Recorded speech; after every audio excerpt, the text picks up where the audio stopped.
Welcome to the Sports Scouting Report podcast with Lee Brecheen. Hi, everyone. You're listening to the Sports Scouting Report. I'm your host, Lee Brecheen. It's Monday. You know, Monday's a big day to it's to recap not just high school football, college football, and on top of that, coaching changes. Yep, again to that part of the year. We're getting to that part, and it's also that time of year we send highlight tapes out for kids that we're working with around the state. I know Jace and me have been working with some kids that we're going to get their tapes out to a bunch of colleges, and it's been crazy. Jace, by the way, Jace is with us today as co-host, Jace LeJeune. Jace. Thanks, Lee, again. Yeah, man, and then, you know, hurricane season in South Louisiana kind of pushed back some teams not having a couple of games. Some teams 3 games they didn't have, so we're finally getting to where they're in, like, getting 4 or 5 games in to do a highlight tape for these college coaches that might not be there. So we might have to send it out again. And if your parents listening to the show, realize this is my 30th year to see this, but this is the time of year where coaches are looking for jobs, even if they have a job, knowing they're going to get fired. I'm talking about assistant coaches too. And then once this month's over, it's going to be very, very high percentage of coaches looking for jobs, either looking for more money and leaving or just losing their job. And then they're going to be trying to go to the coaches convention in January, where I go every year, looking for a job with a resume. So it's a wacky world. If you don't deliver the high money, we're going to talk about Ed Orgeron today. We're going to talk about what he did and appreciation of what he did, and it's not all bad. You know, everybody's like, "Oh, we want him out," you know. But look at what he did do, and we'll talk about high school football today. Recap some of the games, some upsets. Talk about some teams, high school teams in the state. We'll also talk about, you know, LSU's upcoming game at Ole Miss. We'll talk about the in-state colleges this past weekend. Southeastern Jace did that game. They had 61 points. We'll get Jace's perspective on Southeastern. They're rolling. Not so much for Northwestern, not so much for Nicholls State, but Southern and Grambling and UL played already earlier in the UL week. played. ULM, they had himself a huge win for that program. Liberty. Yeah. Big time win. I think they're like 23 or 24-point underdogs, and they won that game. Yeah. That's pretty Liberty impressive. almost went undefeated last year. Yeah. They beat Coastal Carolina last year. Yeah. So we're going to talk about the in-state colleges. And let's go ahead in this segment talk about Ed Orgeron and LSU. If you listen to the show, about a month ago, I think Jace was with me. I kind of hinted around that there was going to be a change before the season was over. Yeah. And if you kind of hinted, I was kind of hinting by saying Woodward's going to either do it this week, next week, or whenever he decides it's best for the university. And I think it was the right thing to do. And the reason is that no one's in the dark about what's going to happen. It's a new world. There's an early signing day. You're also competing against other colleges for coaches. So you do need a month out. You need a month out so that you can recruit 2 months. That's what this comes down to. If you don't get the recruits, it doesn't matter who you hire. I don't care if you hire freaking Newt Rockney. You know, I mean, right. You got to have the players. And so it's a saying. It's all about the Jimmies and Joes, not the X's and O's. That's right. Yep. And so, but to back up, we'll get into the coaching and the timing, but I think it was the right thing to do. I applaud Ed Orgeron for being, having a good attitude, working with LSU, agreeing on the agreement, and not, you know, coaches can be kind of tough when they're let go. They can be kind of difficult, you know. It's an emotional time, and he handled it very with a lot of class. And I think the press conference yesterday, Jace, was to let people know LSU's okay and that Ed's okay, they're okay, and there's no negativity. I'm glad that they're letting Ed finish out the season too. Just like finish the whole way through. Pressure's off. Yeah, pressure's off, and actually pressure's off Ed because he doesn't have to go in every week knowing, okay, where's my job status at now? They agreed on mutual terms. He can just relax. I mean, so many people can say that they are the head coach at LSU. So enjoy it. Enjoy your last couple of games and see how that process goes. And, because you have a couple more memories left to make. And the players knew. Mm-hmm. Like, they knew before the Florida game. I'm not saying they were told in a meeting. I'm just saying they knew that there was going to be – and they played hard. The pressure was off of them. Yep. And you just could tell that with the pressure being off, that they just came together as a team. Yep. And I know they had a team meeting, but my prediction, what's crazy, I was thinking about my prediction the other day, Jace, on the game. I predicted Florida would score 42 points. Yeah, and right. they did, but I didn't think LSU would score 49. Yep. If we did this again, I would still predict the same score. Yeah, yep. But kudos to these kids. Yeah, I mean, they played hard. They could have just said, you know what?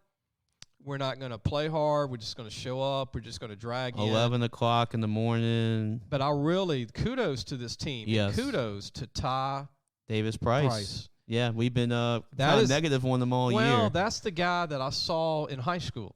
Mm-hmm. That's the recruit that I was just so high on that he had that in high school. Yeah.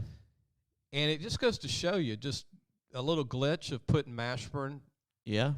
You know, who deserves a scholarship, I would say, after the last 2 games. And I watched him as a quarterback at St. Paul's in Covington. Yep. And then they tweaked putting Dillinger in as a tight end, which this should have been done a month ago. Yep. But the thing is, credit the staff, even though it took a month, that they made some changes. Yeah. And Florida had no answer for it. Yeah, Martinez filled in at right guard. Yeah, and it was just a counterplay. That counterplay worked to perfection. No matter they ran to the right, they ran to the left. They had the guards pulling. They got the linemen down blocking. It was a perfect run scheme. They were trying to run that play a lot this year, but it was like Joe Brady finally has confidence in those guys to run it. And it's the type of play where you don't need like a big, strong, powerful offensive line. You just need to hit your angles. You need openings. You hit your blocking angles right, and those guys hit their blocking angles right. And that play, it was kind of like the Lombardi sweep. It just, worked. Well, No, you knew Florida knew they were going to run it. And it's also a combination of Jack playing more. Yep. And Dillinger playing enough. They started playing, and they started settling in. And Marlon Martinez obviously got better as the season went on. I mean, number 77 from Fort Lauderdale, Florida, St. Thomas Aquinas High School. Yep. He's going to be your center next year, I think. They're going to move him to center. He was a center in high school. Yeah. He will make a great center because his form and his handwork and his feet are phenomenal for 6'5", 310. Yep. And then Dillinger, who's 6'5", 320. He's going to be a good one. So everybody's like, oh, the O-line's horrible forever. No. People get too, wrapped up into like that week or the week before. They have some talent. And you saw this offensive line, turn the corner against Kentucky because they had success running the football with TDP a lot against Kentucky. But things just came storming together, and it created a perfect storm. And not only that, we'll get back to Ed Orgeron in a minute, but to get back to the Florida game, everybody was down on Max Johnson. And we always said, if you give Max a running game, what happens, Jace? Yeah, he's gonna be pretty successful. And now nobody's talking about Max at all because you give him a run game. He threw for 3 touchdowns. Yeah, I thought he managed the game well, and he was playing well when he had no run game. Yeah. So just give him some sort of a running game, and he'll do fine. And then you see it's a stable offense. And then his stats were 133, but you take away the 72-yard callback with Thomas. Yeah, Brian Thomas had a 72-yard touchdown. Right. And then he had a 42-yard catch they called back. So that was some penalties, and he was also down his top 2 receivers, Deion Smith, Keyshawn Butte. They were both out, so he was really searching for his number 1 target. Kudos for Gina High School native J. Ray Jenkins for 3 touchdowns. Yeah, he stepped up. Somebody had to step up with the top 2 receivers being out, and Jere, as a veteran, he said, I'm going to take it upon my shoulders, and I'll be the guy that steps up. J. Ray loves to play Florida because in 2 games – 4 touchdowns in 2 games. Yeah, he did. He scored last year in the Florida game. I mean, he just loves Florida, playing Florida. Yeah, he does. And somebody said the other day, can they schedule Florida 5 times a year? Right.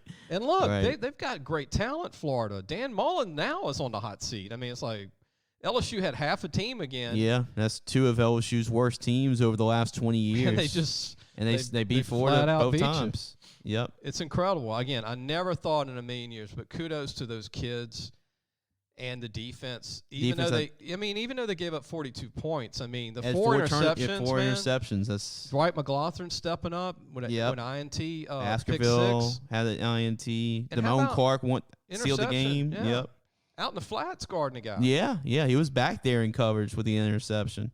So I mean, we can't nitpick that win. That was a win we didn't think would happen, and so, but the kids played with a lot of energy, and the fans was really. Oh, by the way, thanks to the fans, they for showed being up there. Yeah, they showed up. They had a crowd that actually got. I had some people that went. The crowd got bigger as the first quarter went on. And then it filled in, and it was a good 70,000, and people thought it would be like in the 50s. Right. And so that's going to keep this program together, the glue. Now going forward, I think more people are excited. Yeah. Who's going to be the next coach? And let's take a break. Speaking of that, we're going to talk about Ed Orgeron. Jace, if you want to ask me, we'll talk about guys that I think are going to be interviewed, and they're going for a big fish. Oh yeah, it's gonna be a big name, no matter who it is. This is deep sea fishing. They're going for a very big coach. Now, there's names thrown around all the time. Every time this happens, there's always, and it's never the names you hear at first. We'll be back. You'll listen to the Sports Scouting Report. Listen, whatever you're driving right now, Tommy Harvey wants it. Bring it in to Harvey Subaru, Lexus of Shreveport, Bossier City, or John Harvey Toyota. They're paying big bucks for all trades right now. They'll cut you a check right there. Tell them Lee sent you. Welcome back. You listen to the Sports Scouting Report. I'm your host, Lee Brecheen. Jace LeJeune is our co-host today. First segment was LSU Florida game. We meant to talk about Orgeron to begin, but let's go back to Orgeron. We had to start with the LSU Florida game. We had to do Florida. We had to. My take on Ed Orgeron's tenure at LSU, Jace, 2019 season is how we're going to remember him. Yep, definitely. The greatest offensive in the history of college football, and the reason you can see that, I mean, even the pro announcers are saying Burrow, Jamar Chase, Justin Jefferson, Clyde Edwards. Yeah, Thaddeus Moss. I mean, that was and then Cushenberry, who's starting in the league, and Damian Lewis. Yeah, Sadiq Charles. I mean, that was the team.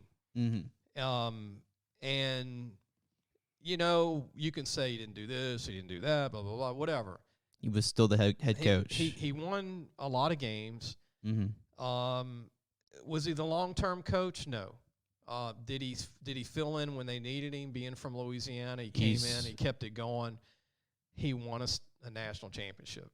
You look at it. You have all these great coaches. Nick Saban. You go Barry Switzer, Jimmy Johnson, Newt Rodney. You go down the list. Well, the coach of the greatest college football team of all time is going to be Ed Orgeron. Yeah, and look, but this is how they're going to remember him. Yep. And here's some older listeners. He's going to be remembered like Lloyd Carr at Michigan and Larry Coker at Miami. Right. That had that one national championship. They had their little Gene time. Chizik, Gene Chizik, had Cam Newton. Right. And then, I mean, Auburn, they can do all they want about how bad Gene Chizik was, but they're going to still remember that Cinderella season with Cam Newton. Mm-hmm. Yep. Coker won a national championship at Miami. And that was a stacked Miami team. Big time. And guess who cost him his job? The Peach Bowl we beat him with Matt Flynn, remember? Yeah, right. After that, it was over. Yep. Mm-hmm. And then Lloyd Carr with Michigan. I mean, he had that one great year. Yeah, year I was born. Actually. The year you were born. Yeah, yep. Mm-hmm. And then they'll bring Lloyd Carr back and honor him. They'll do the same with Coker at Miami. Mm-hmm. They do the same with Switzer at Oklahoma for winning a couple. I mean, look, I mean, you can't win them all. And he leaves on good terms. Yep. He's getting all his money. LSU is able to go out and find a coach. There's no negativity. Yep. That's what they want. Right. They want the brand to stay strong. Yep. Right. And that Florida win helped a lot to smooth things over. You know how many recruits watch Florida play? Mm-hmm. No disrespect to LSU, but the state of Florida is watching. Yep. And they're thinking they're going to roll LSU, and they're like, wow, these kids, they did it again. And talk about fan support. If they look at the fans and how they were filling the seats, and it's like, this is them filling the stadium when they're not. Year. Yeah, a bad year, matching what a good year looks like. So, Yeah, the fan support pays a major difference in recruiting. And there's several kids that Florida and LSU were recruiting, and now they're going to be like, I don't want to go to Florida. I mean, they were like, I want to pour it down the bayou. Yeah. I want to come here where you can have a bad year and still beat Florida. Yep. So if I'm a Florida native and I'm a recruit, I'm like, even if you don't come to LSU, like, I don't know, I'm going to play for Florida now. Yeah. I mean, this is Mullen's 4th year. I mean, it's yeah, I know there's going to be a little bit of heat on them if they lost to LSU they still twice. got the cocktail party with Georgia, man. Yeah, I mean, coming it's not up. getting any easier. No, it's not. And if he loses that game, yep, boy, it's going to be. Now they're the same record as LSU. They're both 4-3 right now. Well, they got the same SEC record as A&M LSU. I mean, yep. A&M's got 2 losses. Yep. All right, Jimbo, right, whatever. But if A&M loses to LSU, guess what? That is what the LSU fans want from here on out. But it helps with Jimbo because when you knock off Alabama, I mean that makes everything easier for him too. So the noise is not as much over there. If you're an LSU fan and you're listening to the show, if you could only get one win out of these two, who would you take? Would it be A&M or Ole Miss? I'm going to say A&M. Yeah, A&M. Yep. If you lose to Ole Miss, I know it's the rival of this, the biggest rival LSU's ever had, right? Yeah. But if you can pick, you agree with me, A&M, because of recruiting and everything else. Yeah, because you're hitting that Texas area too, and Jimbo being a former LSU coach, and what happened at 7 overtime game. There's a lot of bad blood between those two programs. I don't know if LSU, they don't have a lot of players, so they can't have any injuries to finish this. Mm-hmm. I don't know what it's going to look like by the time they get to A&M. But we've been saying all along that LSU is going to come in and beat somebody they're not supposed to be. Right. They got the talent. And that was Florida. That was just another example. But to end it, thank you to Ed Orgeron. Yes. I mean, whether you liked him or didn't like him. Whatever you think about him. I mean, 2019 national championship. I mean, how many coaches can say Not that many. they've won a national championship? And LSU and has had 3 in the last 25 years. 3. Yeah. Right. Different coaches. And it was their last 3 coaches. Right. It was Saban won one. No college can say that right now. No. I know Saban can throw out his fingers and they all have rings on them, but that's one school, one guy. Mm-hmm. But I mean, with 3 different coaches, they've won 1 national championship. That's pretty impressive. So you got to keep the streak going. So whoever the new coach is. Well, that's why the any national media guy that says LSU's not a good job, he must be really not a big fan of LSU because LSU's thought of as a marquee job. Okay? Yeah, it's a top 5 job. Easy. College football. Easy. Yep. Facilities. The fans are in the top the fan 3. support, the resources, the recruiting, the resources. I mean, everything. You check all the boxes. The program history, the tradition. All of that. You check all the boxes. Let's take a break. Come back, Jace. We'll talk about candidates. Who could be the next LSU football coach? And I'll give my 2 cents. We'll be right back. If you need a paint job or repairs to your vehicle, go see Madine's Collision Center located in Baton Rouge, Louisiana on Kincaid Avenue. The number to call is 357-7983. That's 357-7983. Your Baton Rouge Accident Advisors. Welcome back. You listen to the Sports Scouting Report. I'm Lee Brecheen, your host. Jace LeJeune is our co-host today. Our topic, we're going to continue this segment about maybe who the coach will be. I'm going to give out some names because I'm going to follow the type of guys Woodward likes. Mm-hmm. This is not based on me talking to anybody. This is just based on knowing how Woodward operates. Works and based off what he's done in his past history. Here's some things you got to have to get the job. One, morally, you have to have a good resume. Mm-hmm. And what I mean by that, you can't have anything in the news. They gotta have a clean record of PR has to be pretty good. Be strong. Yep. That's one. 2, you have to be a guy who can run a big organization. So you can't just be someone that's at a small college with a winning record. That might not be enough.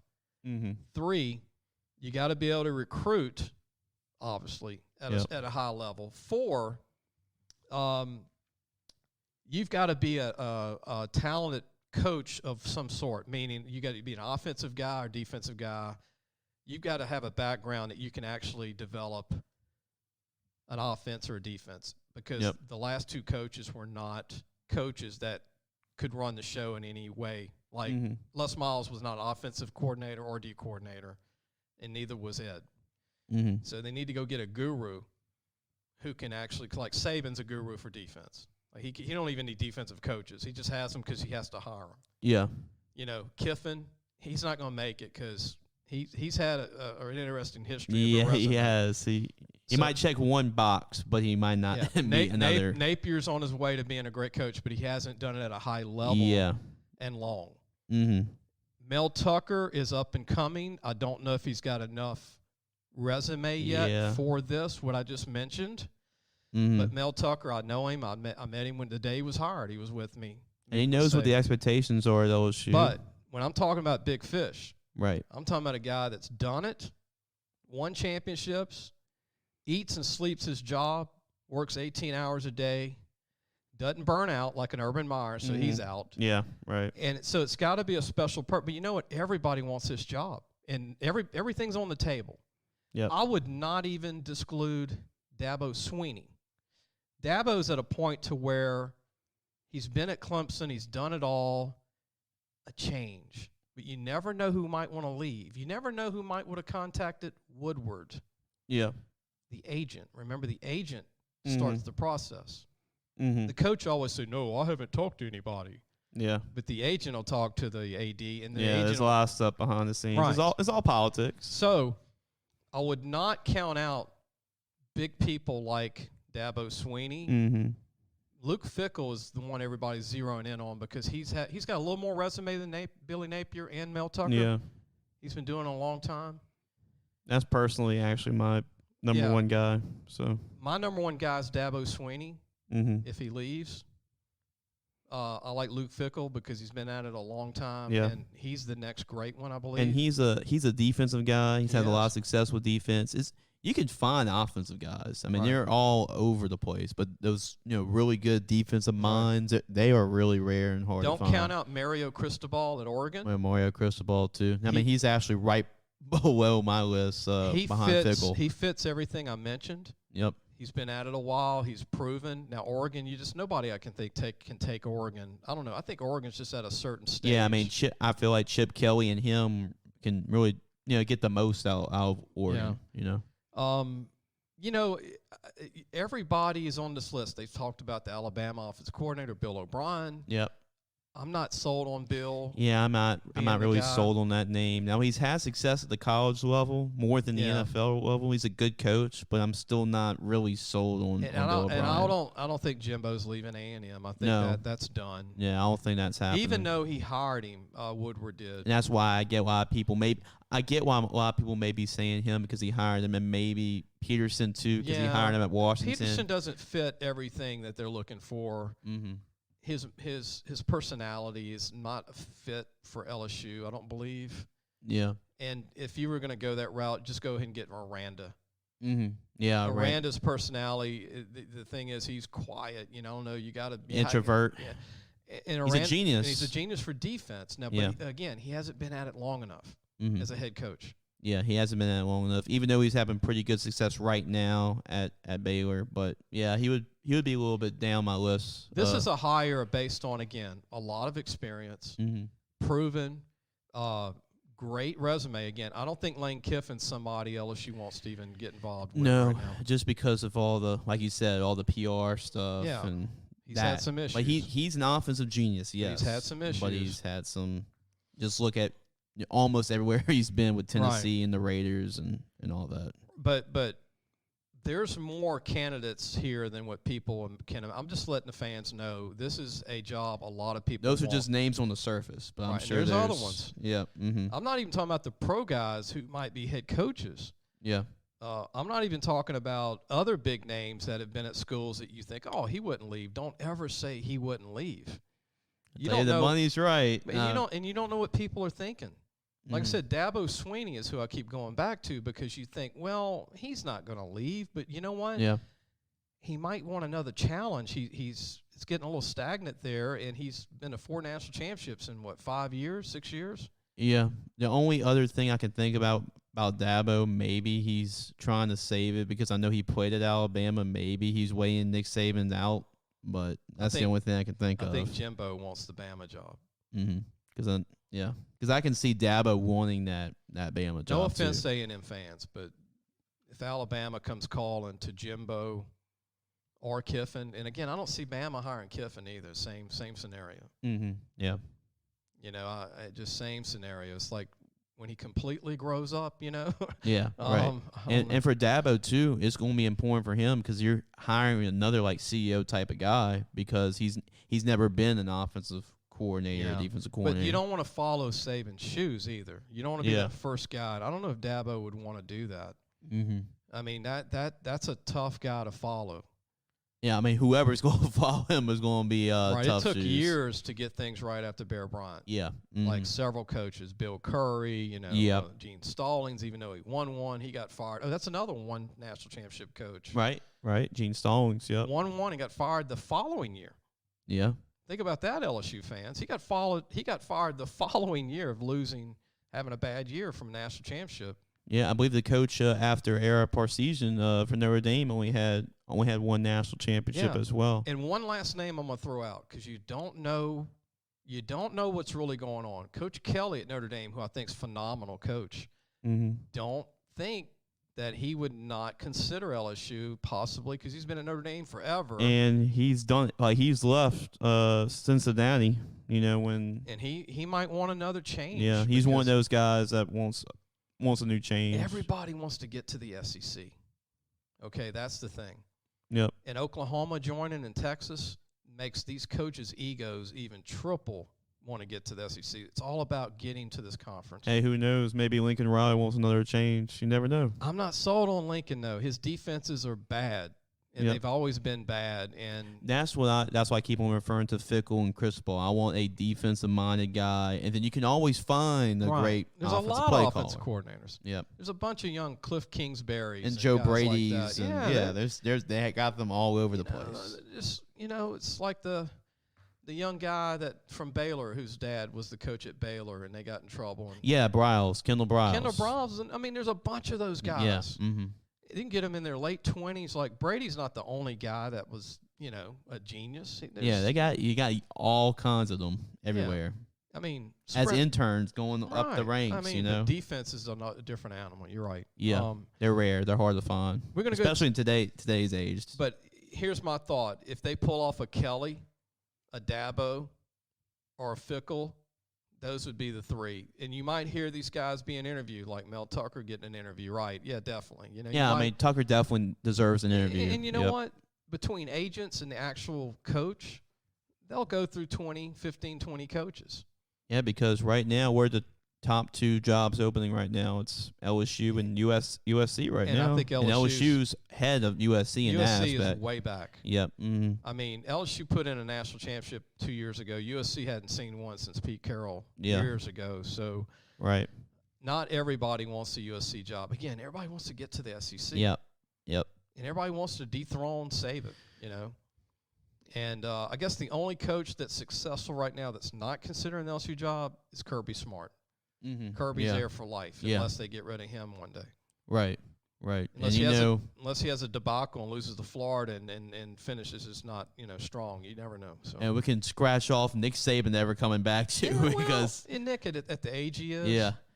This is not a 5-year deal left for him. I don't see 5 more for him at Bama. I know they keep saying, "Oh, he'll retire," but he's going to coach the rest of it out at Alabama. Over there, and it might be just 5 more. You know what I mean? So. And don't take his word on who to hire because he's going to be here 5 more years. Yeah, right. You know what I mean? Don't let him pick your successor or as a advice guy. And I know Woodward's friends with him, but Woodward's not going to base it on who even Nick says because, heck, he's going to be coaching again. He doesn't want the guy to beat him. He doesn't want to give his best guy away. Right, and media people are already jumping. I'm like, no.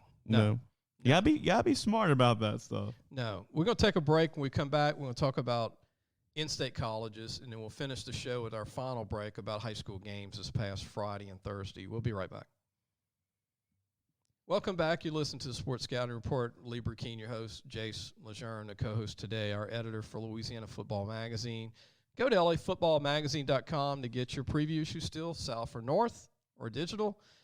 And I want to thank our sponsors, John Harvey Toyota out of Shreveport, Bossier City, and Lexus, Harvey Subaru, John Harvey Toyota, low prices. They are honest people. Tommy Harvey is a huge football fan, big supporter of high schools. When you're thinking of a used or new car, you got to go to John Harvey Toyota, Shreveport, Bossier City. Also, Treads and Care Tire Company, Devin Holly. They've been in business since 1971 out of Baton Rouge. Call 331-8144. That's 331-8144. Every tire that you can think of on the planet they have. They also do pickup and delivery. And also, Medine's Collision Center in Baton Rouge on Kincaid Avenue, open since the 1960s, owned by Chris and Dominica Medine. Great people, family owned. If you need a paint job or body work on your car or truck in this crazy state of bad weather, go to Medine's Collision Center in Baton Rouge. And Jace, our new sponsor. Yeah, Gross Avon, the majestic mansion in the marsh. There you go, man. And I've been a part of that. It's a great place to go. Bring your family on a trip. Set up an overnight lodge. They got great lodges with chefs. They got chefs that cook your food in the morning and at night. They got great place to go on hunting trips or fishing, saltwater and freshwater, Jay. Yeah, the true sportsman paradise. Yeah, that's Gross Avon. Number to call is 337-598-2357. That is 337-598-2357. So schedule your trip today. Yeah, right outside of Lake Charles. Claude Leach, great people. Love football. There's big supporters of what we do. He's a listener of the show. Yeah. And we also not going to promote it until we do it, but we're close to doing something very special soon with the podcast to give everybody a video version. Go to colleges, Jace, and you did the play-by-play this past weekend for Southeastern. Right. I saw the stats on Cole Kelly. I hadn't had a chance to talk to you about it, but they're great stats. Oh, yeah. 61 points, but I looked at his stats. They were really good. Yeah, in the first half, he actually had more touchdown passes than incompletions. I mean, he was really just distributing the football all over the place, and I was really impressed by it too, because I believe they entered the game with 8 or 9 receivers with 10 catches or more. So they're really deep at the receiver position, and they recruit a lot of those guys or in-state Louisiana guys that are receivers. And Cole, he's just getting better and better each and every week, and he is playing into a level where he could be a 3rd or 4th NFL round draft pick. 6'7", 245. Changed his body when he was 270 at Arkansas. Turling's Catholic graduate. The little kid, the guy Mitchell from Blackman's having a good year. Yeah, he was a walk-on. Obviously he played for my dad at Blackman High School, and he started off as a walk-on. It only took a couple of days off from a scholarship, and he is one of the greatest receivers statistically to ever go through Southeastern, and he's going to actually have to be the number 1 guy because C.J. Turner got hurt in the 3rd quarter, and he's Cole Kelly's favorite target, and it did not look that good. He was on crutches. We were talking about during the broadcast, but he was on crutches in the sidelines, and he could be out for the rest of the season. That hurts because C.J.'s 6'2". Yep. He's long from East St. John High School. Yep. Mm-hmm. Another pro prospect. Yeah, he's going to play. He's a Sunday guy, too. And then Austin's the opposite with 5'9", 8. Yeah, a speedy guy, slot guy in space. But Austin's going to have to step up as the number 1 now. And they've got other receivers. They got some guys coming they do. up. They have Nick Kovacs. He's a transfer. They got some transfer guys. Tim Wilson, he came in from San Diego Diego Riverside State. High School kid is Gage Larfadane has already emerged himself as a so he'll step big up. He'll step up. Anthony Spurlock from Ed the car. Yeah. He's done a good job. Ed McGee had himself a big catch in the middle of the football field. They got another really good tight end from San Diego State. They got weapons galore. How do you watch the Southland Conference now 2 years? Well, 1 year and 2 years is weird. Yeah, right. Yeah, spring and now the fall. They obviously going to be a playoff team. Yeah, it's curious to see who they would probably. And I know it's early to say what bracket, but when you get down to the 6 or 8 teams up north and the North Dakota, gets a little harder. Dakotas, it gets a little harder. But it'd be interesting to see how Southeastern holds their own in the playoffs. Yeah, and I actually just drew a stat out during the broadcast too. But I told everybody, if y'all think this is high flying offenses, you gotta watch Eastern Washington because their quarterback threw for 700 yards and 8 touchdowns in that game. That would be really interesting if they play Southeastern. It might be 80 to 73 or something like that. Might be 1,500 yards passing in a game between the both of them. Maybe 14 touchdowns. Yep. Forget the circus. Just go see a Southland Conference game. You'll see the balls flying all over the air instead of trapeze stars flying through the air. Yeah, we don't mean that for the state fair, but don't skip the circus. Go see a Southland Conference game. Right. Yeah, and then, I wanted to mention that quietly under the radar, McNeese is bouncing back a little bit. They've had a rough year. Yeah. But they beat Northwestern State, who's had a tough year. Yeah, they did. I'm actually going to be calling Southeastern McNeese in a couple weeks. And that's always going to be a tough game. And McNeese plays them tough. McNeese beat Nichols over the spring, and they gave LSU a pretty good battle earlier this fall. And yeah, I expect that to be a pretty good matchup. But McNeese, they're always going to be tough under Frank Wilson. Southern won. They Southern won this won. Weekend. At both the HBU schools. Grambling had a win. And then Tulane had an open date. Yeah, they didn't play. UL played earlier in the week on Tuesday. App State, which was big for them. Yeah. ULL's got a great O-line. I've mentioned that. They're the best in the state. Yeah, and then we're looking at,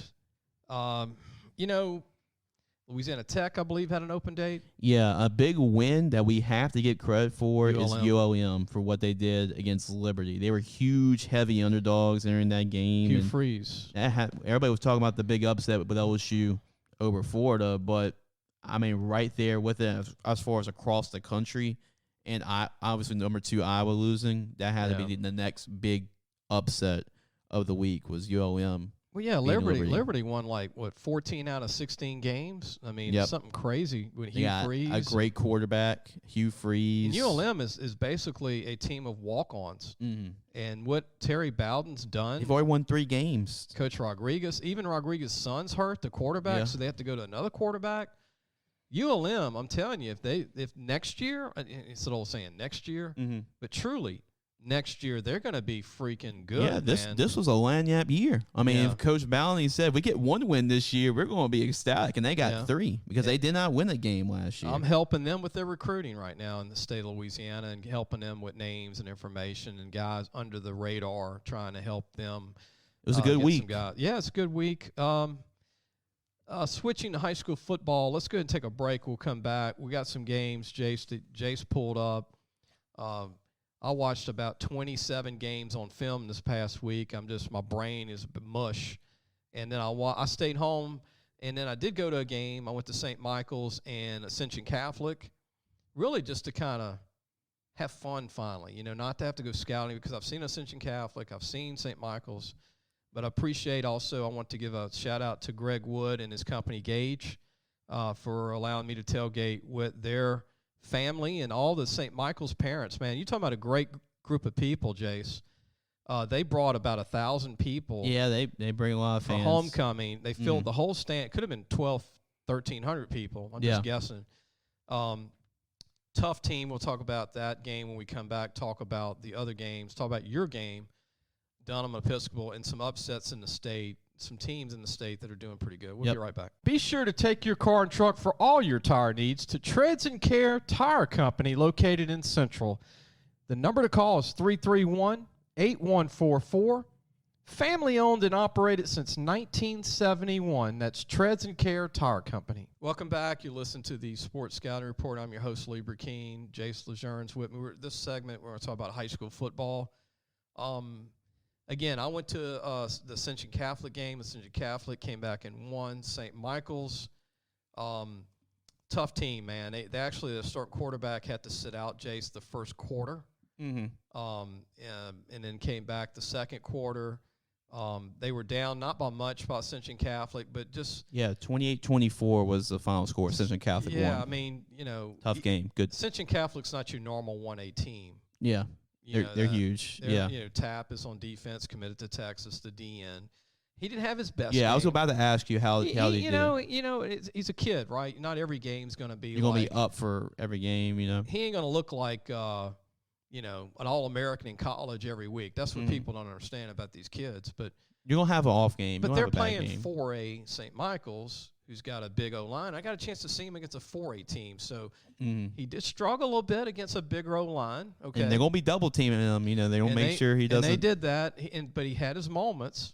And when he did make the plays, he was pretty dominant. But Ascension Catholic has 5A talent. You know that. They're 280 pounds on the O-line. Yeah. They're bigger than they were when they went to the Dome. Right. And they're pretty dangerous for the playoffs for any 1A team. Yeah, and the Brecheen kid is really good, too. He's good. Yep. I mean, they've got some good players.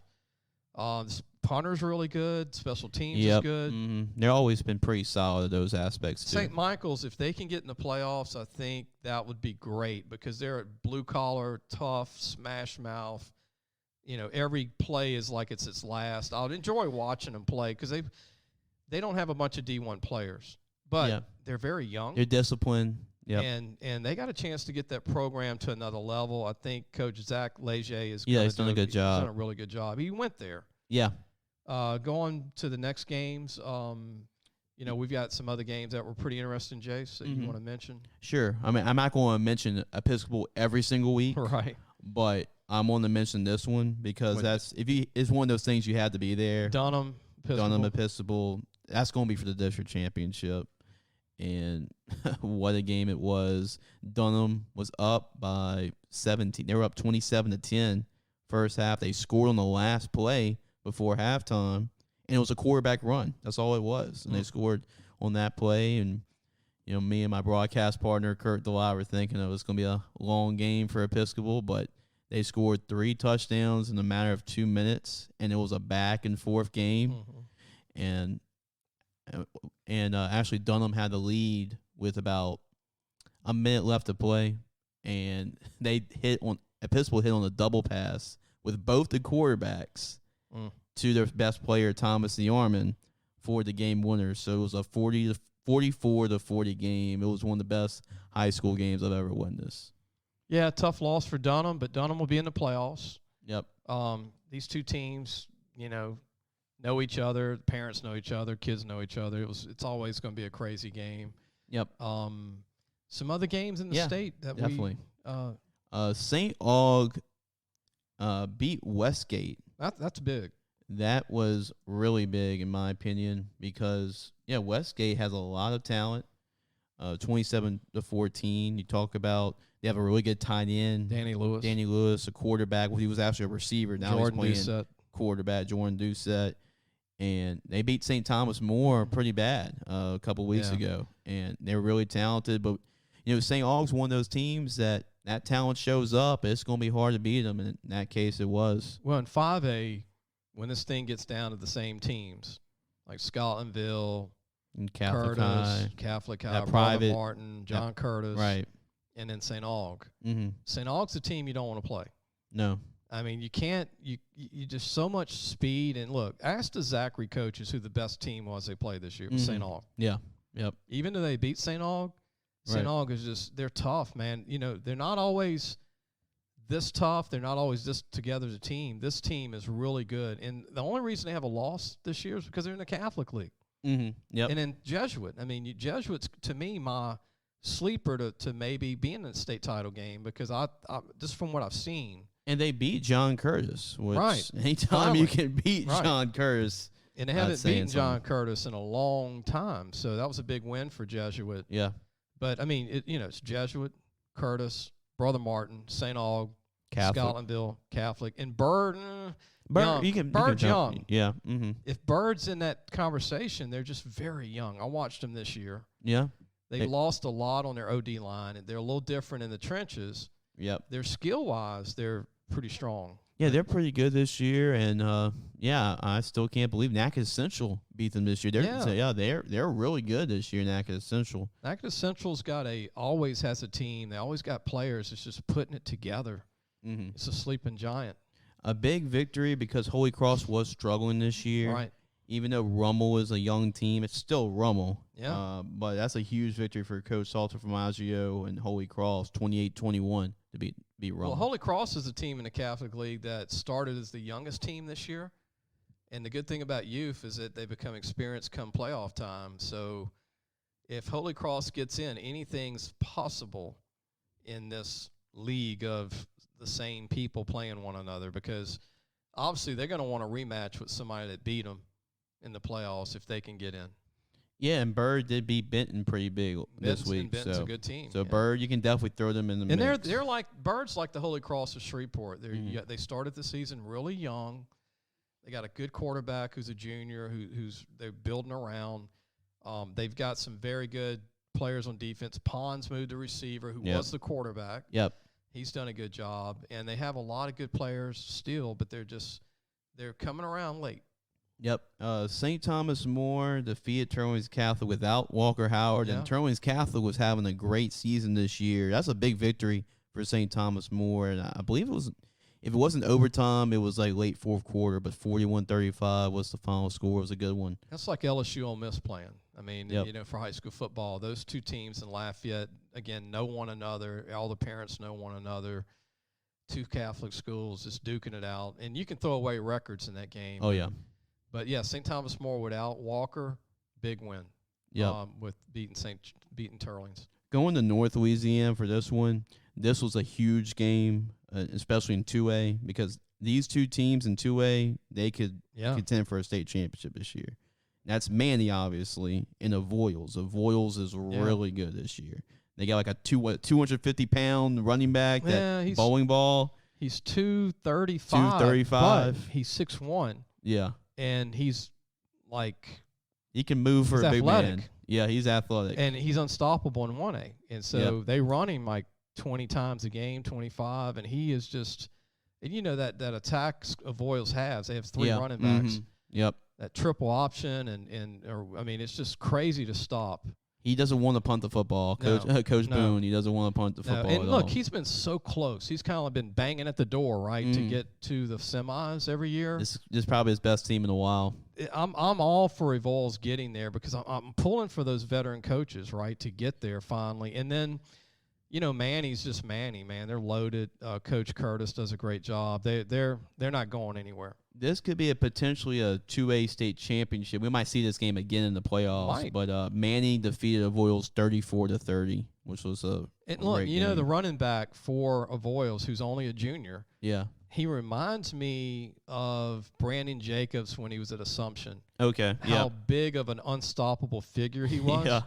You know, Brandon Jacobs was 6'4", 250. Mm-hmm. Let that set in, listeners. He was 6'4", 250, not a fullback, running back.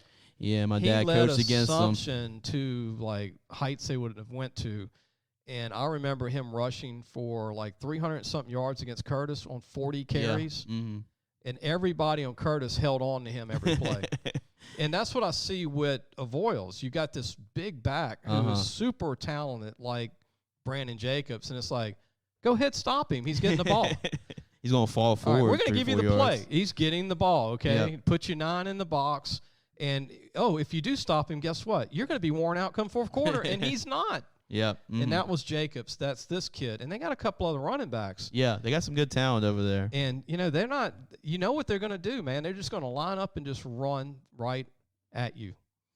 Yeah, it's been a down year for Faraday. They're rebuilding a little bit. Mm-hmm, yeah, but General Tross is – speaking of 2A, 2A is going to be interesting to watch this year because General Tross is – they can contend for a state championship this year as well. They won 60-0 against Faraday. Coach Wells needs to get, like, mini plaques for not just this year and last year, but what he's done at General Trask is amazing. Mm-hmm. I mean, he's not just winning. I mean, he's averaging like 55 points a game. Last year, they were, 10-0 during the season? Yeah, remember the Evangel win? Yeah, I thought that sparked everything for him. And, last year. they're not. People think, they must have 100 players. No, man, they're like 30 kids. I mean, but they are ready to play every week. They're tough. And one of the sleeper players that you brought to me a lot, because you've seen him on film a lot, is their quarterback. He's not, good. Not a lot of people really talk about Great him. athlete. Yeah, great player. And you know what people don't realize is that General Trask lost half of his group of kids from last year. Yeah. So it's not like they had another They were a senior wave. team. Yeah. And he brought the quarterback back, but he's rebuilt around him. And it's incredible, again, what Tarano Wells has done at General Trask around the Monroe area. It's really, really incredible. I know you're going to want to mention Neville, too. Yes, and that was the next game I was actually going to mention was and talk about 4A state championship. Yeah. Neville, it could be Neville's year back. It's been a couple of years, but and they contend with the Edna Cars of the world. Yeah. Neville defeated a really good Minden football team 30-0. They I've shut seen them out. Minden a few times. I've seen Neville. Minden's not a bad team, and I think Neville's hitting their stride, Jace. Mm-hmm.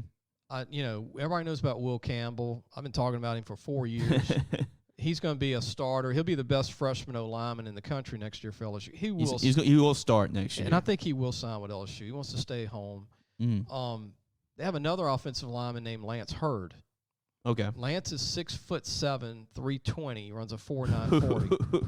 Now, Lance Hurd is a transfer from Bastrop High School. I saw Lance Hurd as a freshman at Bastrop. Okay. As a D lineman.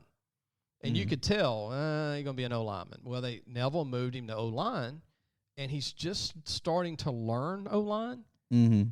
And that guy is like, you talk about a wall. When they pull Will at 6'6", I'm just giving myself up. All right. Just go. Just go. Just go. Like, I'm giving you myself might want to up. get out the way. Yeah, I'm getting out the way. You can go ahead. You can go ahead. I'll just get out the way. Here's a guy, 6'6", 320, runs a 4.8. And here's a guy, 6'7", 320, runs a 4.9. And they bring it. And, I mean, that's not even legal to me. That's like illegal. That's unfair. I mean, that's like having. It's like when Whitworth was playing tight end. Like, why? No, I mean, why throw? So why do that? Why do I think Neville? Because A.J. Allen is a great back behind them. Mm-hmm. And they do have a great defense. And these Sledge. Batterford is a great guy that can manage, and he can do everything. Great high school quarterback, yeah. And he's a sleeper athlete for the 1AA level. I think he'd be a great receiver, too. Mm-hmm. But they just have all the weapons that if they got into a power play with Edna Carr, they could control the clock. Yeah. They can keep it away from Edna Carr. I think this is the year it's been a while because remember there was a couple years where it was Neville and the Carr every single year. I think we'll see that again this year, and I truly believe that Neville can beat and the Carr this year. And let me throw this out before we end the show. There's one verbal commitment that LSU's got to hold on to with a coaching change because, everybody's like, oh, we're going to lose recruits. No. Most of the verbals are going to go to LSU. Some weren't probably going to go maybe anyway in the end because there's changes with that, depending on the new coach and reevaluating whoever was committed with the prior coach. I think I know where you're going with this, but you can say it. Aaron Anderson. Yep. So Aaron Anderson, I know he wears LSU gloves and, he's been a fan and all that stuff, but I know Nicky Saban is all over him to be a Jalen Waddle part 2, okay? And they got JoJo Earl from LSU, but here's the difference. If LSU gets that big hire, which I think Woodward will, then that coach will go get to meet Aaron, and guess what? He's probably already recruited him, right? Yeah. Because every head coach that's a big name coach has been recruiting Aaron Anderson. So it's all about relationships, and guess what? If you hire a big name coach, everybody LSU's recruiting right now, that guy's already recruiting them. Yeah. That's another key to this hire. Yeah, like Aaron Anderson, he's going to be a guy that not only stars in the offense, but he's going to be returning kicks and punts for you. Aaron Anderson is something LSU hasn't had since Skylar Green, and he's way better than Skylar Green. Skylar, don't get offended. You were great. Oh, yeah, he was a good one. But Aaron Anderson is Rocket Ismail good. I mean, he's JoJo Earl, who LSU lost, is not as good as Aaron Anderson. Mm-hmm. Yep. Aaron Anderson's better than Jalen Waddle to me. I think he's got a warp speed. You ever heard of that different gear? Yeah, yep. He's got warp speed, and guess what? He will run over you, meaning he's not a track guy. He's actually a football guy that can run. He's a football player that has track speed. That runs 4.29. Yep. And guess what? He's not 160. He's 190. Mm-hmm. 5'9". Who cares? Yeah. He's different. He's put together. Like he's different. He's not small. But Aaron Anderson, you got to have him. Like, you got to spend a night at his house. You got to get the whole staff in their car sleeping. Like, don't leave until he signs. Yeah, he's that good. He's not Trent Holiday. That's 5'2". I mean, he's Aaron Anderson will be the talk of wherever he goes for the whole NCAA. I mean, he'll be a guy that says, no, I'm not doing a touchback in the end zone. Mm-hmm. I'm returning every single time. Because I'm going to score every 10 times I touch it on kickoffs. Yep. And by the way, if you want me to punt return, I will be what we thought Stingley would be as a punt returner. I will be a guy that can take it home. If he signs with LSU, he is your starting punt return next year and then as a freshman. And as a slot receiver. Yep. He will, and people go, are you crazy? Guess No. what? He will be your starting slot He's receiver. that good. Yeah. He is that good. off the charts. Superman. Mm-hmm. Yeah. I mean, I know he doesn't have a cape on, but the way he runs, you think he has a Superman cape when he runs. He's that good. Yep. If there's any other games I want to just throw out before we leave, Woodlawn and Sandmall played, and Woodlawn won 48-41. Oh, man. I want to mention this. Woodlawn's hitting their stride, so they're going to be tough to deal with in the playoffs. Nobody wants to play Woodlawn. No. Nobody. So, Sandmall, Cole Poirier, the quarterback. That's what I was getting at because he's a guy nobody's talking about. Look, we sent his highlight tape out. A lot of people are intrigued with him, and we're going to get it out again. He's 6'3 and a half, 190, runs a 4.5 940. He's also a pitcher in baseball. He's a great athlete. He's learning quarterback. He's starting to come into his own. But the Hurricane kind of set back Sandmall a little bit because they lost a couple of weeks of games. They're not even using their own field. They're using Dutchtown's field for the season.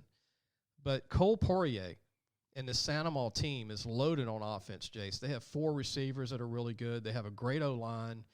They got a junior on defense, Dylan Carpenter, who's, 2 lanes already offered him.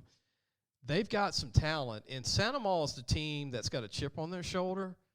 And I do not, if I'm a coach, want to play Sandmall in the playoffs. Sandmall is just starting to hit their stride. And this loss to Woodlawn, hey, they would have beat anybody Friday night but Woodlawn. I mean, Woodlawn almost beat Zachary. That shows how good they are. Woodlawn has got as much talent as anybody in the state. They just got to put it together.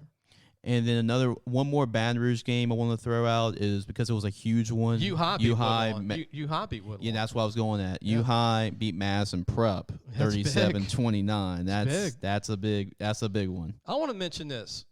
U-High is one of the best teams in the state. Yes. I don't want to say it's not an all-star team. They didn't have it's not the all-star talent they had a couple years ago. It's a team that's talented. Yep.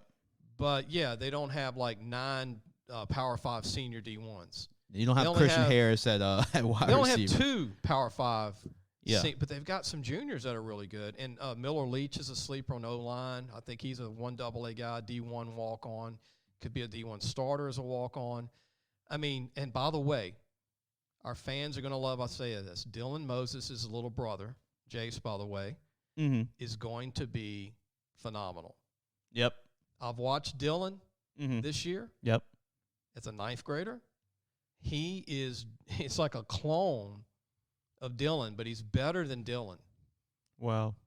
Now, I don't know how big he's going to get in the end. He's only a freshman. You're right. But Dylan Moses' brother has come on so much that he is their 4th running back because they got 3 really good running backs. Yeah, they do. And guess what? When he comes in as the 4th running back, he's 6'1", 190, runs 4.45. Yeah, I believe he already got an offer from LSU already. He comes in as a safety and running back, and they've got about 3 or 4 freshmen like that. So they're very unique. This team is a team. And between Beck and the other running back they have that's a senior. Derek Graham. Yep.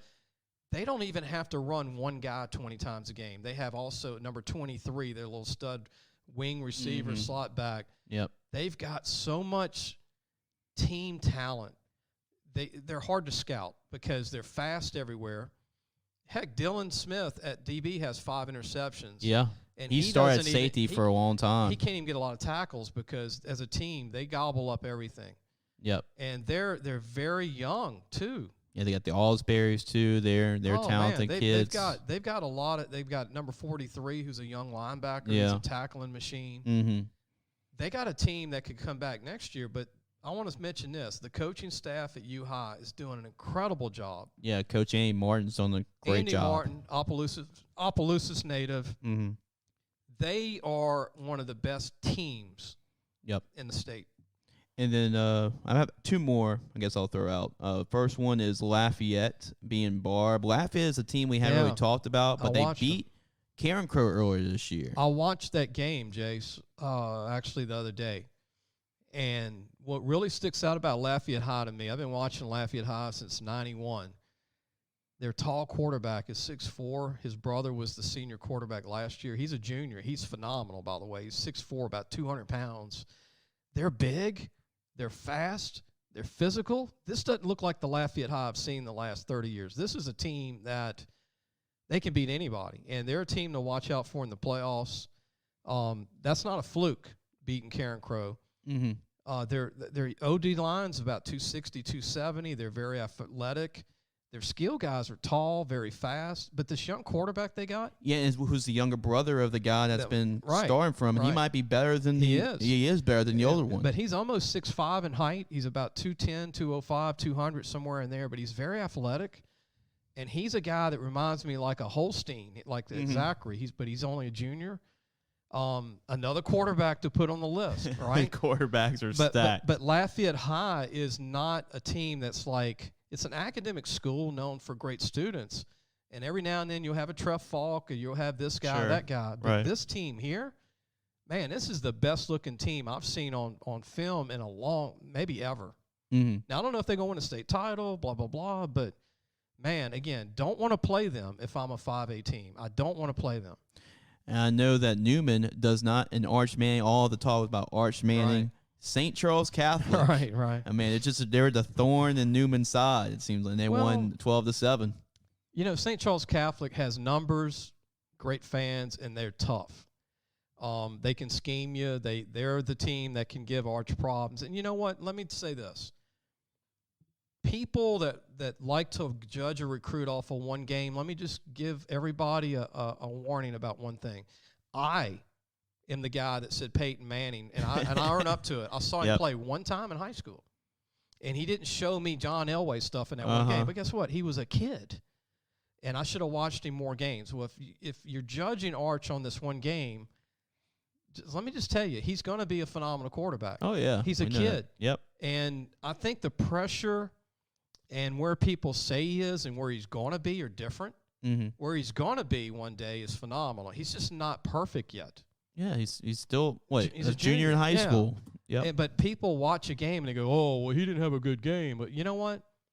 He's a junior. He's still growing. He's still getting better. But the expectations of this recruiting world has made it out of hand to me. I just because I already had a lot of people call me and go, well, man, he don't look good enough to play. I'm like, come on, it's one high school game. Yep. Watch him 3, 4, 5 times, and I'm just saying that because of my own experience. I watched Peyton Manning one time. And this is when I was like your age, Jason. Like, you can't scout on one game. Yeah. Because they're going to have your night. They're going to have your number. Yeah. 2 or 3 times a year. And look, even Joe Burrow or the Peyton Mannings of the world when they're in the NFL, they have their number some weeks. Yeah, Peyton Manning didn't beat Florida. That was his thing in college, and he didn't win the Heisman. But he didn't win the Heisman. He should have. Yeah, he should have won that 97 year. But I mean, when we're getting to where we're expecting 17 and 16 years old to be perfect, Yep, it's part of that PC world. it just so happened to be on national television. Right. But he is the real deal, and I mean he is a Manning. Yeah. So you got that too. Well, no, I mean. He's going to be better. I don't know what he'll accomplish, right? I don't know if he'll, like Eli won a Super Bowl. He's more athletic than his uncles. I know, but, we just don't know what he'll accomplish in the end. But I'm just saying he's definitely the DNA, and he knows the game. He's definitely way beyond his years. And when he's a senior, when you watch that game when he's a senior, you're going to go, whoa. Yeah, he's still only a junior. Right. When he's a senior, you're going to see everything come together for him. I've already seen it, but I do think Holstein from Zachary is good as Arch. I do. Yeah, and it's no disrespect to Arch. Arch is one of the top players in the country. It's like one of those things, 1A and 1B. Yeah, you can take either one. And Walker Howard is a great quarterback in his own way. So they're all great quarterbacks. Do you ever? I mean, you covered the year with Josh Booty. Yeah, and Peyton Manning. That's when I got in it. Is this like It's better than that year? Well, you only had them 2, right? Right. Well, now there's 2 in North Louisiana that we're not even talking about yet. Yeah, Mason Wells from Northwood. He's a good one. There's some other ones. And look, the kid at Lafayette High I just mentioned, so he's going to be in that group. Yep. And there's a couple of other ones. So, and then Chris at Madison Zion Prep. Chris, got Ricky Collins. I mean, you got. We didn't have that many back then. It was just Peyton and Josh. Mm-hmm. It's like 2. Right. And then when Patrick Ramsey came out, LSU, by the way, screwed that up. Oh, yeah. But there weren't, even when he came out, there was nothing, right? And people said, we don't have any quarterbacks. Well, you know, Louisiana's always had one. Maybe you overlooked him. Mm-hmm. But we've never had 3 or 4 come out in 1 year that are top 100. Now you got maybe in 2 years in a row. Maybe you got 3 that could be in the top 50 in the end in the country. Yeah. Like 2 years in a row. In the top 10, right? Yeah. Top 5. You might have Holstein and Arch in the top, like 1 and 2, and you might have this kid from Lafayette High, and you know what? He probably want him to get his deserved ranking, right? Because they don't want to put too many in there. Mm-hmm. He might not get in that top 50, and he should be. Yep. Exactly. So, I mean, it's just crazy how much quarterback. And guess what? If I'm the new LSU coach, I'm like, wow, Nussmeyer's is going to be great. Yeah. Max is going to be great. That quarterback competition the next couple of years at LSU is going to be fascinating. Before we end the show, I was watching the game like a lot of fans. I'm sure a lot of listeners agree with me. But I was watching the body language of a Nussmeier every time there's a touchdown. He's hugging. He's celebrating, hugging. Celebrating. Yeah. I think that is incredible. Yeah.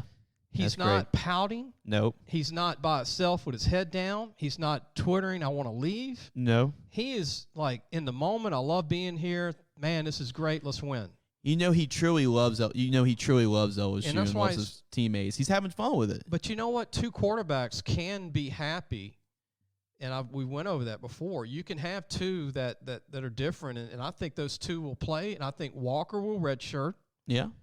And I think Max and Nussmeier will complement each other next year with the new coach, and I think they're both going to play. I think we're going to have 2. We're going to have like Jalen Hurts and Tua. You know what I mean? Yeah, I mean, it's going to be a little, and I really believe that. I don't think one of those guys will leave. I don't. Now Brennan, I don't see why he would come back. He seems like he's the odd man out here. Yeah. But there's that old saying, people say, oh, you have 2 quarterbacks, you have none. Well, if you have 2 really good quarterbacks, you have 2 really good quarterbacks. Well, like I said, Florida had Chris Leak and Tebow. You know, Ohio State had 4 1 year, and they won it with the 4th-team quarterback. Right. All right. Yep. At Washington, you had Billy Joe Hobart and Mark Brunell. I mean, we can go on and on and on, right? Yep. Right, the 49ers had Joe Montana and Steve Young. You want to ask Georgia if it's good to have 2 quarterbacks? JT Daniels might not play this year. They just saving him off in relief off the bench, it looks like, for a big game. You got this walk-on quarterback. Stetson Bennett's going to just... But you need 2. Yep. You can't have 1 and a walk-on. It's just always the toughest position because there's only 1 quarterback on the field every time. But the point I'm making that's why it's tough. That body language of watching Nussmeier, like a lot of fans have, he looks like he's embraced being a teammate. Yeah. To me, that means moving forward, he's in. It's his freshman year. Enjoy the experience of your freshman year. And if you're Walker Howard, he is all that. Just redshirt your first year and learn. Yep. And do what you do at Oklahoma or Alabama. You're going to redshirt your first year. They set you up for success down the road. Do you really want to be the guy if you're not ready? Right. But all quarterbacks say they're ready. Yeah, right. But I think that's what I think is going to happen. And Walker will probably graduate early, and you're going to have all 3 in spring. Wow. Yeah. That's going to be really great. I want to have my binoculars out at LSU practice and see those 3 guys go at it, whoever the offensive coordinator is going to be. Let me give you a prediction. This is how it'll work out, Jace. You ready for this? I'm ready. Next year, Max will be a true junior. His dad played in the NFL. Yep, Brad Johnson. LSU will have a team ready to go because whoever gets hired will use those 6 extra scholarships they approve in the transfer portal, and then you can sign 25. So they have 31 guys. They can change this quick, and they've got talent coming back, all these receivers and the D-line, O-line. Yep. Max will go pro after next year. Yep. So if he goes pro after next year, then Nussmeier will step in. They're set. They're set for the next 5-6 years. But I really see Max going pro after next year, and then the fans will go, you know what? We were hard on that guy. Yeah, like if you take away, I mean, LSU fans are now spoiled at quarterback. Yeah. As far as quarterbacks' expectations. But if you take away all what Joe Burrow did and just see, okay, Max Johnson now. Everybody would be praising Max Johnson for what he's doing. Yeah. Well, you give him a run game, and now everybody likes him. Yep. You give him a run game, he's probably undefeated because you didn't have to do too much. I mean, he did beat like an SEC record of consecutive games. And guess what? As he gets older, he'll get better, right? As you get older, you get better. So next year he'll be better, and he'll have a better run game. And do you know what I like about these quarterbacks, Lee? You just talked about it. Max's dad, Brad Johnson, quarterback. Nussmeier, his dad, Doug Nussmeier, longtime NFL coach. Walker's dad. Jamie Howard played quarterback at LSU. All those guys know the expectations. They've been around the game of football for a long time, and just being football guys. And those are the guys that the dads are going to wait it out and understand what's right. They understand the expectations. They're not the transfer portal dads. Yep. I'm just throwing it out. I'm just honest. The football dads or the football dads that played ball will wait it out if they see that's the path that's good for the team and their kid. Yep. But I really believe that, to end the show with this, the reason why this LSU job is the number one job in America, LSU has the quarterbacks to build around for championships. And if you're a coach, if I'm Bill O'Brien, if I'm Coach Kelly from Notre Dame, if I'm Dabo Swinney, the first thing I look at if I've said I want the LSU job, okay, what do they have at quarterback? Whoa, they got some quarterbacks. I can do something there. Yep, you got the court. It always was LSU had the skill talent, the receivers, the corners, the running backs, but they didn't have the trigger man. But you have the trigger man now with all those toys to play with. And whoever's hired, they're going to say, okay, we don't need receivers. We don't, except Aaron Anderson. We don't need a quarterback outside of Walker. We're going to load up on OD line and linebackers. And we're going to go find a couple of safeties that are ready to be men in this league. That's all you need. You don't need a kicker, right? Talk him into coming back, not going in the third round. He ain't a first, second round pick. Right. But talk your kicker into coming back, right? I think the only kicker I can never remember going first round was Janikowski with the Raiders. Right. That's like the only guy I can ever remember going first round. York is great, but he would be best by coming back. And so all you need is OD linemen, linebackers, and safeties, and a tight end, and a difference maker. And look, now they can get 6 graduate transfers on top of the 25 signees. So you take those 6 graduate transfers, Jace, and you get the biggest, most needs now, right? And make one in each spot. 1 O lineman, 1 D lineman, 1 DN, 1 tight end, 1 safety, right? You knock that out, and then you can sign a regular 25 class, right? Right. And then if I'm LSU, whoever the new coach is coming in, McMahon, the special teams coach, is like, he hit on York and he hit on Cole Tracy. So I'm like, hey, you're staying with me, you know. And Peyton Todd will be a great punter. Avery's older. That's the only difference. Right. Avery was just more of a seniority deal. And Avery had a great game against Florida, his best game, I believe. Yeah. He's getting better and better. Avery's a senior, but he gets another year. Yeah, with the COVID. I wonder what he'll do. We'll see. Will he leave? Will he stay? But, I mean, he's now the punter. He has the 18 jersey. He's a leader. He's an LSU guy. If he talks to Von Rossenberg, he might stay 10 years, right? Right. Von Rossenberg, I'll stay. I stayed. I was 30 years old. Yeah, older than Joe Brady, older than the pass game older than Blake here. Baker almost. With, linebackers right, because he's still pretty young. Yeah, we'll see what happens. Whoever they hire, obviously, will keep 3 assistants. Yeah, they always do. There's going to be there'll be some assistants that stay, and he'll bring in his own people. And wherever they need to upgrade, they'll upgrade. But I'm going to tell you right now, I'm calling it. They're going after the big fish, Woodward, and they're going to land a big name. And you can hear this name, that name. Every day there'll be a different name, right? Yep. But it's going to be a big-time, proven guy who's been coaching a long time. We can say all these names all we want, but Scott Woodward's such a businessman, a professional that we won't find out until it's revealed. Mulkey's never leaving Baylor, right? Yep. Mulkey went to how many Final Fours with Baylor? 6? Yeah, 7? She was rolling with that. She's not leaving. Okay. They get him. Well, Coach Johnson just took Arizona to the Omaha World Series. He's not leaving Arizona. Okay, sure.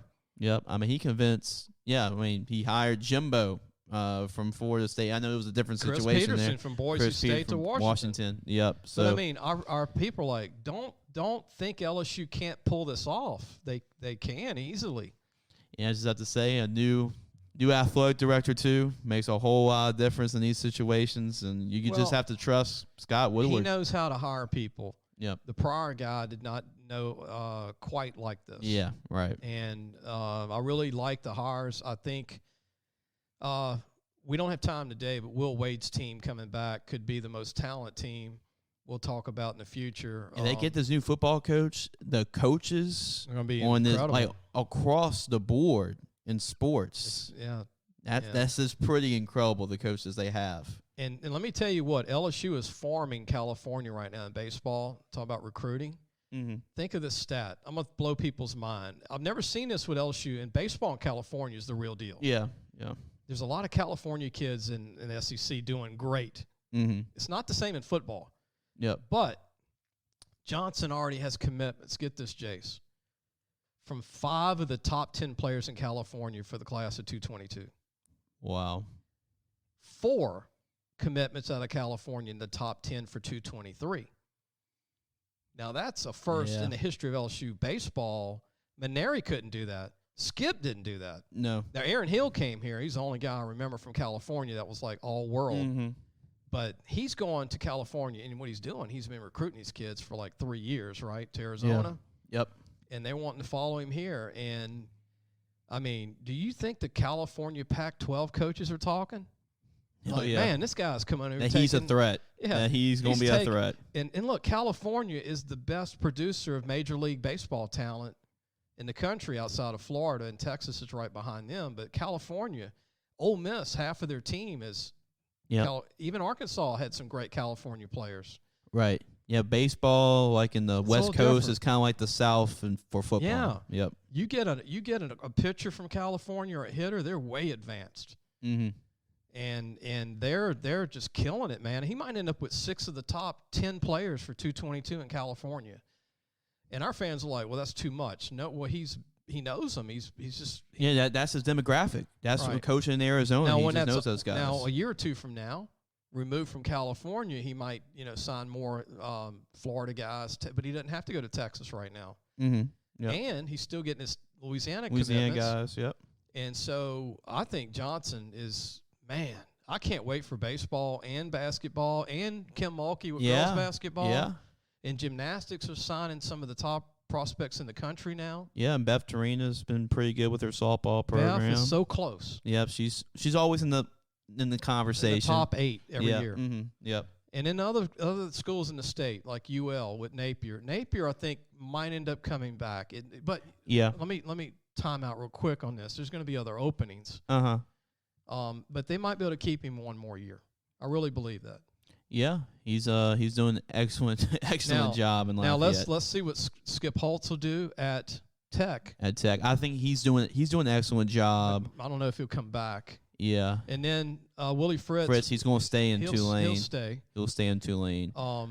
Frank Selfo's done an excellent job with Southeastern. Terry Bowden will be back at ULM. Yep. Northwestern will have a new coach, I believe. Yeah, I believe so. Unfortunately, Brad Laird, I don't think he'll be back. Yep. Southeastern. Now, Coach Selfo might be a hot prospect at Southeastern. Yeah, he could. And he's had success at the coaching quarterbacks. That's Southern's got a new coach, so he'll be there for another year or 2. Like, remember the early Tulane days with Lossman and Sean King, and just when they were on a roll, Roydell Williams. He was the offensive coordinator. He was the quarterbacks coach. Yeah. So he's been really good with developing quarterbacks, and you see that with Cole Kelly right now. Moeldy Moore, Patrick Ramsey. Yep, right. They had a great unit of players. And McNeese now next year. I think Frank Wilson's doing a pretty good job over in McNeese. He'll be judged next year. Mm-hmm. That'll be his 3rd year. And that'll be the year they're looking at. And as far as Coach Rebo, I mean, he's got his job safe at Nichols. Yeah, he was just named winningest coach in Nichols State history. Yeah. So he's good. I mean, he's good. How long, we don't know. I mean, maybe another 2, 3. I don't know. Mm-hmm. You never know in the coaching profession how long someone will stay. But who knows? Maybe the new LSU coach will hire some of these 1AA coaches as an assistant coach. You never know. Right. It'll be good to have a Frank Selfo as an assistant, or a Tim Rebo or something like that. You never know. It might happen. Outside of Napier, everything's on the table. Yeah. Mm-hmm. Yep. We'll see how that works out. In Napier, I mean, he's obviously built something great in Lafayette, and It's just one of those things he hasn't made in Lafayette right now, and he might just wait until the job that he wants for sure to lead that situation. And my last statement before we end the show, I just don't think Napier has the resume that Fickle has. Fickle's just been doing it longer as a head coach, more proven as a head coach, longer. Mm-hmm. And I think Cincinnati's beaten some big-time programs on the road, Notre Dame this year, and they've beaten several. And he's already been at the reins because of what happened with believe it wasn't Urban Meyer, it was Jim Tressel, and he was the interim coach. Right. So he knows at Ohio State, so he knows he played there. He played there. Yeah, right. But you know what? Everything will work out for everybody, but who's to say LSU's even going to offer Luke Fickell the job? You know what I mean? Even though we think he would be one of the first or second candidate, you don't know what Woodward thinks. That's how big the job is right now. Yep. I mean, we don't even know if Pete Carroll's called him. You know what I mean? Like I told you the other day, Seattle's not really doing great, and he might be ready to get out. Right? Mm-hmm. He's a young 70. Like he could do 5 years. Like he doesn't look like he's 7 years old. But I mean, you just don't know who's calling Woodward. I mean, it could be your boy at Oklahoma, like you said. You just don't know. Yeah. Everybody's on the table. We'll see what happens, and then it will be a big name regardless. Whoever huge. It'll be a big huge name. We'll see what happens there. Any final thoughts, Jace, before we go? No, it was just a great football weekend, and maybe I should go against LSU on my picks because every time I've been picking them, they lose, and I pick against them, they win. So I'm gonna use the reverse psychology there and pick against LSU the rest of the year. I'm gonna go ahead and give my score prediction for Ole Miss. That's gonna be that's always an interesting game. And look, here's the deal. I think LSU will play with a lot of energy. I think LSU will play with a lot of effort. I think the fans from LSU will be renewed to go. I think LSU will have a lot of fans there. That's the two buddies coaching against each other Ed and Lane. They're both buddies. But I do think that Matt Corral is the real deal. Do you have him winning the Heisman right now? No. I think they're wearing down. Mm-hmm. LSU has a chance to beat Ole Miss because I watched them against Tennessee. Ole Miss looks tired. They look like they just don't have the depth that the media thinks they have. The last 2 weeks, injuries. The defense had to win the game for them. They're tired. So I think LSU will put up. I'm gonna put this out there. I think LSU will score 42. I think they're gonna have to too against his offense. Yeah, but I think Ole Miss will be score 45. Okay. I'm going 45-42, and I think it's just going to be a phenomenal game. I think that Corral will be ticked off because he remembers the LSU game being one of his worst games. They're at Ole Miss, so I'm giving them the edge. It won't be a lack of focus. It won't be a lack of effort. It's just I don't think we can stop Matt Corral. I really don't. I don't think we can stop him. Okay. I just don't. And they have magic right now in their offense. And I just, Florida – they're a little bit more advanced in Florida throwing the ball. And Florida was able to put up 42. And again, LSU's team is starting to play hard. Mm-hmm. They're relieved. Ed's relieved. But this is that game that they might not lose another game, though, I think, except Alabama. Yeah. Mm-hmm. LSU can beat Arkansas. They could beat ULM. And A&M. They could beat A&M at home. I think they'll make a bowl game. I really do. 6-6, 7-5, 1 of the 2. Yeah, they'll make a bowl game. And I'm hoping for 7-5 at least. Mm-hmm. 8-4 with an upset here would be 8-4 with maybe losing Alabama. Yeah. But they can win this Oxford game. Yeah, they can win 2 out of 3 plus ULM. I just think Corral, the quarterback, is just he's in a zone. Mm-hmm. And he willed his way over Tennessee. Tennessee played good. But he looks like the most advanced quarterback in college football, but I just don't think they're going to give it to him. Yeah. Because they're not going to finish as one of the top, Danzy teams. This has been a weird year for the Heisman because there's not been that one person that's you can't get it if you don't go to Atlanta, okay? Yeah. I don't think he'll get it. We're coming to a point that they're nominating Jordan Davis, the defensive lineman for Georgia, because he's the most dominant defensive player in college football and the best team. I don't think you can get it when you're not in the top 5 teams in the conversation. Now, do I think he's the best player in college football? I don't. I think he's one of the top 3. Yeah, Jace. right. But I think he's the hottest quarterback in college football, and you can't really stop what he can do. And he can run, too. I mean, the last couple of years, I mean, Joe Burrow, he stood out. I mean, he was the Heisman. I mean, but when this year is not really. But here's the guy. difference: LSU fans can accept a loss when they see effort. Yeah. And when they see passion and they see a great game, and they know in the situation that we're going to be, better next year, I believe. Like, even if LSU found a way to lose that game against Florida, I would have been happy about the game because they played great effort and they fought hard, and that's what you want to see. You want LSU's known for that tradition. Now look, if Corral has a bad game, LSU wins by 2 touchdowns. He did have a bad game against LSU last year. Yeah, but I mean, the depth's not there for LSU to run with Ole Miss. Mm-hmm. I just think we're going to be out of gas. LSU's going to be out of gas. Yeah, if it's going to be, I believe I agree with you. Too. Yeah. So that's why I give the high points on both sides. I agree with you. I think it's going to be a shootout. With that being said, if it's a shootout, LSU can't hang with Ole Miss. Yeah, that's why I got 45-42. It could be, I think I got 56-49 is going to be one of those games. And the defense might step up and get a couple turnovers and score. But I'm relying on a defensive touchdown. That's why I have the 42 points. Yeah. But, I mean, they could beat Ole Miss. Ole Miss is not unbeatable. It's not Alabama. Yeah, I mean, Tennessee came close last week. If this game, Arkansas. if this was a home game, Jace, I would go with LSU. Yeah. Because the fans would probably be 90,000 again for this one. Sure. Home. Yep. But do expect 10,000 plus at Ole Miss now that they won the Florida game. That the renewed interest, the fans, they want to go to Oxford anyway. So you'll see 10,000 purple and gold fans in that stadium.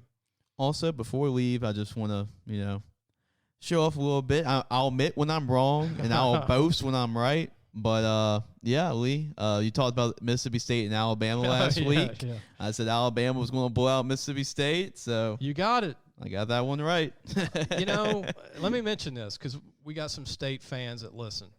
We got a lot of State fans, believe it or not, in North Louisiana.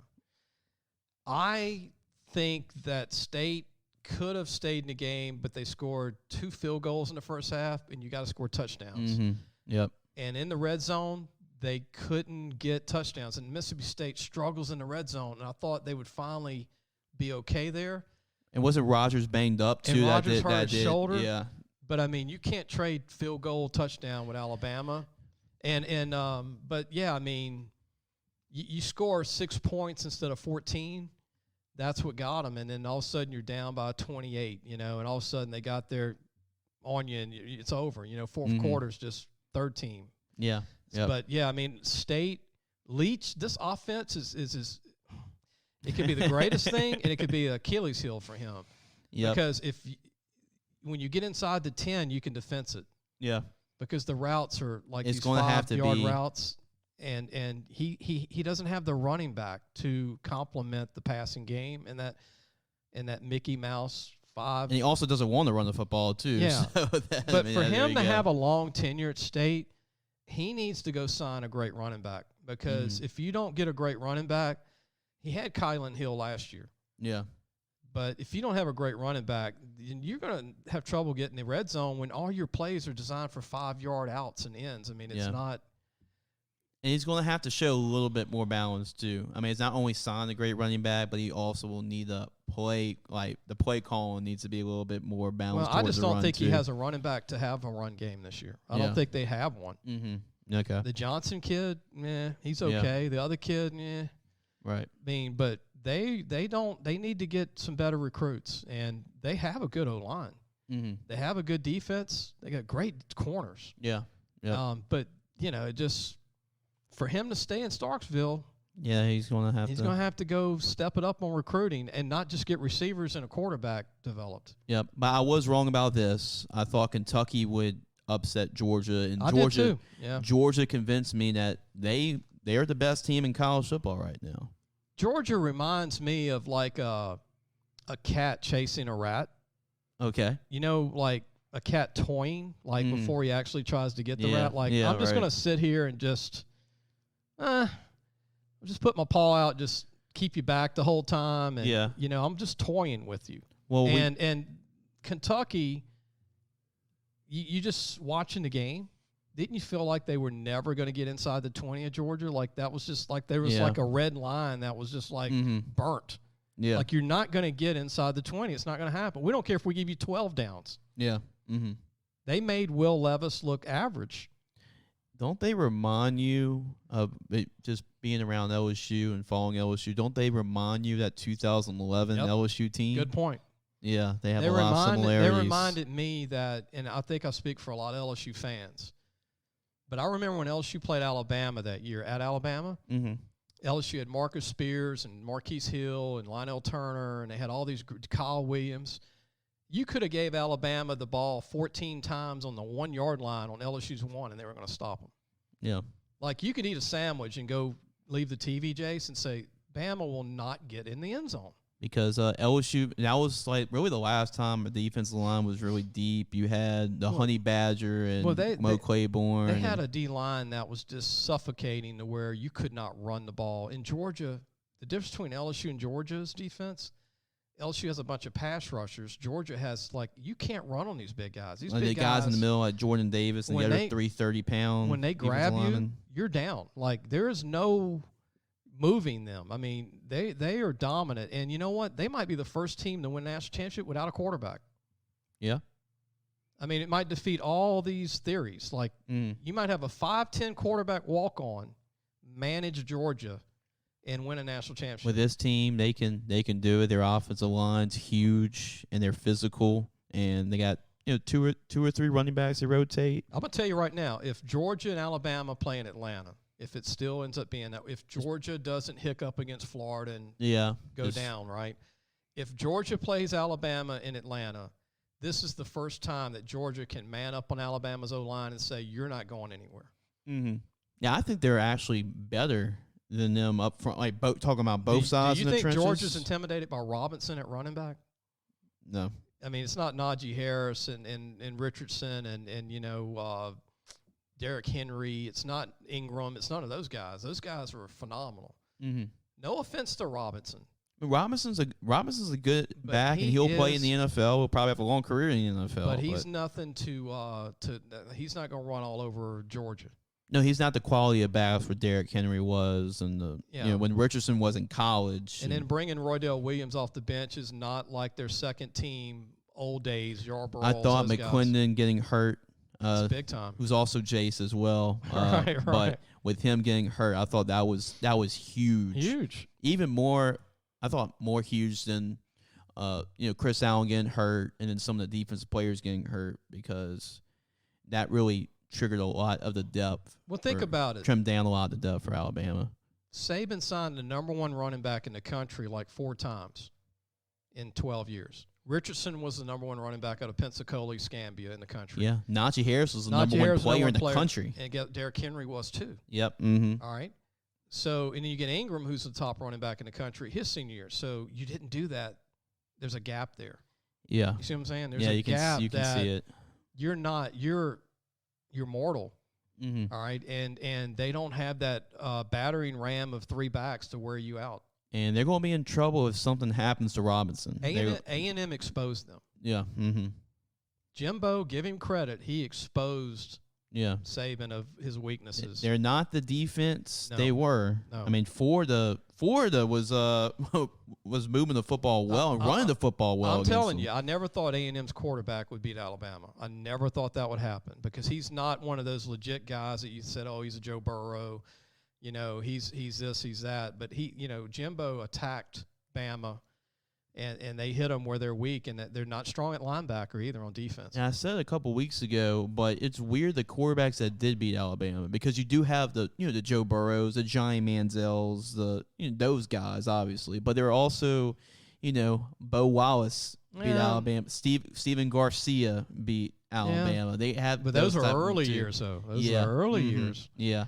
The Garcias and the Wallaces were in the beginning. Yeah. Yeah. But there's not many quarterbacks to name that did beat Alabama. So Chad Kelly. A lot of those guys you mentioned, Ole Miss. Ole Miss guys. Yep. So Ole Miss has his number, and I thought Matt Corral would be the next one, but he didn't do it. Yeah. He was flat. He just I think he was too amped for the game. He just didn't have that game. Yeah, some of them make sense. Like, Trevor Lawrence, Deshaun Watson. I mean, Clemson guys, they beat him. Joe Burrow beat him. Johnny Manziel, Tim Tebow. I mean, those make sense. But, yeah, you see the Bo Wallaces and the Kellys and the Zach Calzadas and those guys. Calzada might not even be Ames' quarterback next year. Okay? Right. So he had himself a great game. I got to give it to him. He played well. And don't count out Jimbo Fisher. I said earlier, no. But you never know, man. You just don't know. This job is huge to people. Mm-hmm. Yep. And like I said, the quarterbacks that come back and the talent that's coming back, you only need to go get certain players, and you're competing for a national championship next year. This is not a rebuild. No. I repeat, it's not a rebuild. Oh, the talent's there. It's a restructure. Yep.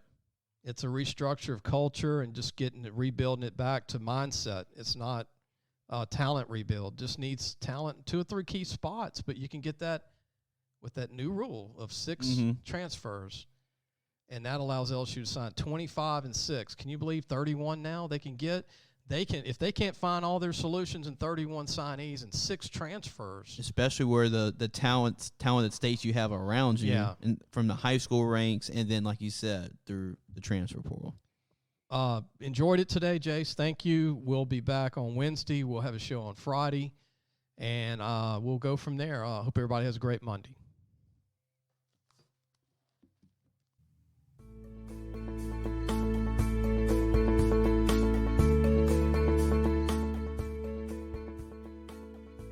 Thanks for listening to the Sports Scouting Report podcast with Lee Brecheen.